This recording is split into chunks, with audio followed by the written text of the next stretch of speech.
Hello বন্ধুরা, আজকে আপনাদের দেখাবো কিভাবে আপনারা একটি প্রফেশনাল 8K এবং 4K মানের একটি ইউটিউব থাম্বনেল তৈরি করবেন।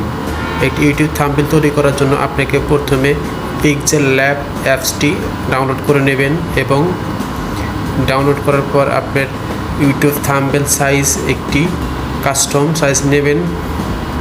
তারপর আপনি যে থাম্বনেলটি তৈরি করবেন সেই থাম্বনেলের রেজুলেশন এবং ব্রাইটনেসটি বাড়িয়ে নেবেন যাতে দেখতে আকর্ষণীয় এবং উজ্জ্বল দেখায়। যে কোনো ইউটিউব থাম্বনেল তৈরি করতে একই মেথড আপনি ইউজ করতে পারেন। আপনি 3D 2D এবং 4K 8K মানের থাম্বনেল আপনি পিক্সেল ল্যাব থেকে তৈরি করতে পারবেন অনায়াসে। যে কোনো ইউটিউব থাম্বনেল আপনি এই অ্যাপ্লিকেশন থেকে তৈরি করতে পারবেন এবং এতে আপনার ইউটিউবের র্যাঙ্ক এবং সাবস্ক্রাইব ভিউ দুটি বাড়বে।